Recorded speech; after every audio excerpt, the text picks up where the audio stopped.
Unit vector के बारे में हम लोग पढ़ रहे थे, उसी को कंटिन्यू करते हैं। तो यूनिट वेक्टर की बात ये आई थी कि इस वेक्टर का मैग्नीट्यूड 1 होता, यानी इसकी वैल्यू 1 होती है। अब उसके अलावा एक बात और आती है कि अगर मान लीजिए कोई वेक्टर पी हमें गिवन है और हमें बोला इसका यूनिट वेक्टर फाइंड करो, तो हम कैसे फाइंड करेंगे? तो unit vector of a given vector क्या होगा? उस वेक्टर को उसके मैग्नीट्यूड से डिवाइड करने से, यानी इसका रेशियो लेने से जो आएगा वो यूनिट वेक्टर आ जाएगा। इस मैग्नीट्यूड को हम ऐसे भी लिख सकते हैं या ऐसे भी लिख सकते हैं। तो डेफिनेशन क्या बनी इसकी कि unit vector of a vector is the ratio of that vector to its magnitude, है ना। ऐसे लिख दो, अगर कोई वेक्टर बी है तो उसका यूनिट वेक्टर ऐसे आएगा। अब बात आती है साहब ये रिप्रेजेंट क्या कर रहा है, क्योंकि इसकी वैल्यू तो 1 हो गई। तो आप नोटिस करो, देखो इसके अंदर पी जो वेक्टर है इसमें दो चीज़ें हैं, मैग्नीट्यूड और डायरेक्शन, और ये केवल मैग्नीट्यूड है। तो आप चेक करो, मैग्नीट्यूड से तो मैग्नीट्यूड कैंसिल हो गया, क्या बच गया? केवल डायरेक्शन। यानी यूनिट वेक्टर क्या करता है? यूनिट वेक्टर है ना of a vector represents only the direction of that vector. जैसे ये पी का यूनिट वेक्टर है तो ये पी की डायरेक्शन को बताएगा, ये बी का यूनिट वेक्टर है तो बी की डायरेक्शन को बताएगा, क्योंकि वैल्यू तो सोचना ही नहीं, वैल्यू तो 1 है। अब you know that coordinate system में 3 एक्सिस होते हैं, एक्स वाई जेड। इनके अलॉन्ग 3 यूनिट वेक्टर डिसाइड किए गए, I cap along X, J cap along Y and K cap along Z. ये एक्स वाई जेड मैंने प्लस बोले, अगर माइनस करोगे तो इनके आगे माइनस लगा दो। अब जैसे एक एग्जांपल दिया उसने, vector A is equal to 2i cap plus 3j cap plus 5k cap. वो कहते हैं जिसका मतलब बताओ। तो इसका मतलब हुआ इस वेक्टर का जो मैग्नीट्यूड होगा वो 2 के इक्वल होगा, कौन सी डायरेक्शन में? एक्स डायरेक्शन में, क्योंकि 2 के साथ i कैप आ रहा है। तो 2 तो वैल्यू हो गई और i हो गया एक्स डायरेक्शन। 3 हो गया कौन सी डायरेक्शन में? वाई डायरेक्शन में। और 5 हो गया कौन सी डायरेक्शन में? जेड। तो आई जे के से मुझे क्या पता लग रहा है? डायरेक्शन पता लग रही है, केवल वैल्यू नहीं पता लग रही, वैल्यू तो आगे लिखी है उसके। अब मैं ये जानना चाहूँ कि ए की वैल्यू कितनी होगी टोटल? क्या ए की वैल्यू 2 3 5 होगी? नहीं, 2 तो एक्स डायरेक्शन में, 3 वाई में, 5 जेड में है। तो ए का अपना एक्चुअल में मैग्नीट्यूड कितना होगा उसको फाइंड करने का तरीका सीखो। उसके लिए सिंपल सा मेथड है, आई का स्क्वायर, जो आई का कोफिशिएंट होगा, प्लस जे का कोफिशिएंट प्लस के का कोफिशिएंट। तो आई का कोफिशिएंट आपका 2 है, जे का 3 है, के का 5 है। आपने इनके स्क्वायर की, ऐड के, आंसर आ गया। अब आपके दिमाग में आता नहीं साहब ये तो 4i का प्लस 3k कैप था, जे था ही नहीं। फिर कोई बात नहीं, आप 4 का स्क्वायर 3 का स्क्वायर कर लो, जो नहीं है वो नहीं है, छोड़ दो उसे। अगर हम कहें नहीं 4i ये 3i माइनस 4j हो, फिर k नहीं हो, तो वो भी ऐसे ही 3 प्लस माइनस 4 का स्क्वायर कर लो, और माइनस 4 का स्क्वायर 16 होगा, वापस R5 आ जाएगा। ठीक है ना।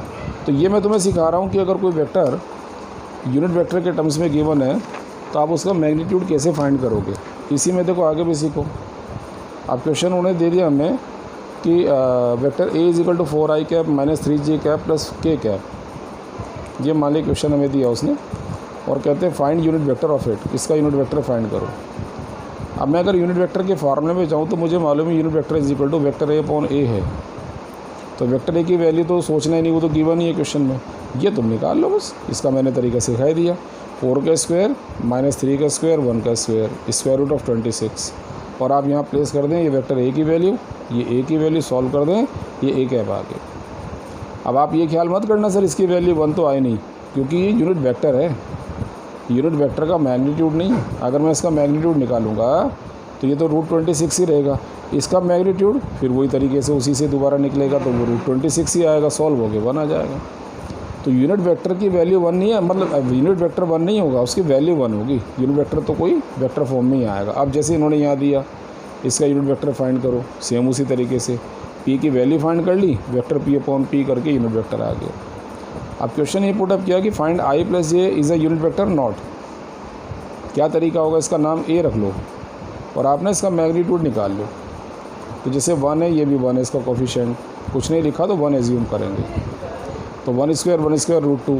अब क्योंकि हमें मालूम है कि इसका मैग्नीट्यूड 1 नहीं आ रहा है, तो इसलिए ये यूनिट वेक्टर नहीं है ना। अब इसमें क्वेश्चन दूसरा दिया, क्वेश्चन ही है इसमें, एक वेक्टर ए है I plus J plus 2k, find another vector whose magnitude is 3 and direction is parallel to ए।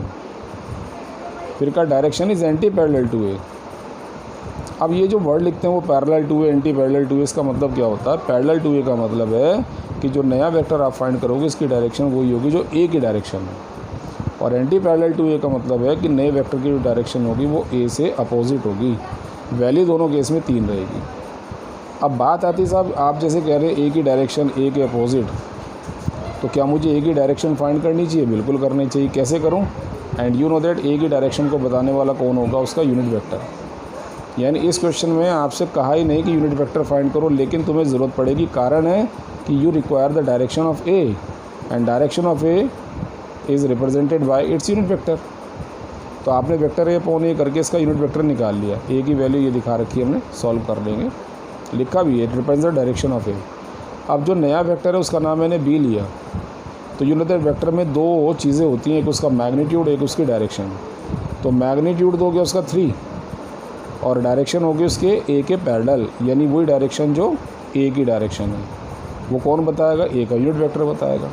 तो 3 यहाँ पर लिख दिया, और यूनिट वेक्टर की वैल्यू हम ऑलरेडी फाइंड कर चुके हैं, उसको यहाँ प्लेस करो, सॉल्व कर दो, ये बी की वैल्यू आ गई, है ना। तो बी की वैल्यू दोबारा बता रहा हूँ, वो कह रहे हैं बी का मैग्नीट्यूड तो 3 है, डायरेक्शन ए के पैरेलल है। ए के पैरेलल का मतलब जो ए की डायरेक्शन है। फिर अब सेकंड केस में सी वेक्टर लिया, उसकी वैल्यू तो 3 है, लेकिन डायरेक्शन एंटी पैरेलल टू ए है, तो ए से अपोजिट हो जाएगी, समझे ना। और यहाँ पर केवल माइनस आगे आ जाएगा, बाकी वही रहेगा। अब उसने एक नया क्वेश्चन दिया, P is equal to this one and Q is equal to this one, find a vector whose magnitude is equal to Q and parallel to P, जिसका मैग्नीट्यूड Q के इक्वल है और वो पैरेलल टू P है। तो साफ साफ समझ आ रहा है वैल्यू इतनी है, डायरेक्शन ये है। तो देखो ना मैंने क्या किया, उसका नाम R लिख दिया। R is equal to value Q के इक्वल है, डायरेक्शन P वाली है। तो P की डायरेक्शन कौन बताएगा? आपको मालूम है कौन बताएगा, यूनिट वेक्टर उसका, समझ गए ना। अब मैंने Q की वैल्यू निकाली यहाँ रखने के लिए, P की वैल्यू निकाली, P कैप निकालने के लिए P कैप निकाल लिया, और P कैप और Q की वैल्यू को मैंने यहाँ प्लेस किया। प्लेस करने से ये आंसर आ गया।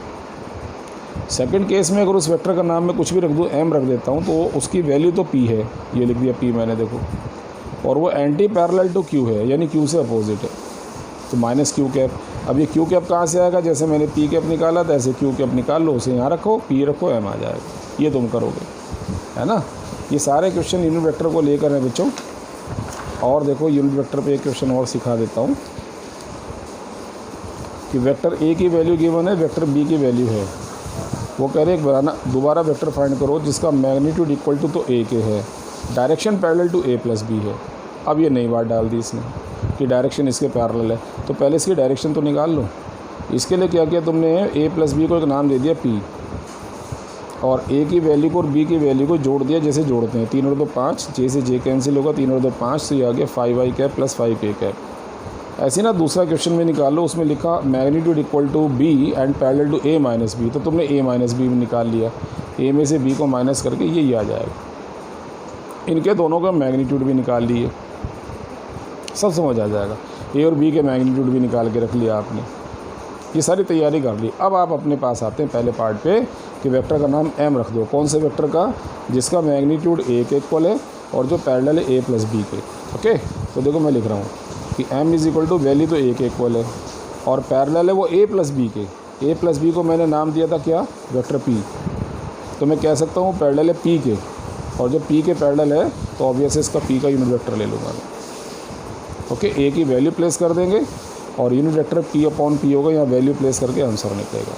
इन the same way second part में उसकी वैल्यू तो b के इक्वल है, parallel to a minus B है। अब a माइनस बी को हमने q लिख दिया था, तो वैल्यू b हो गई और डायरेक्शन होगी q कैप। इनकी वैल्यू कर देंगे तो आंसर आ जाएगा।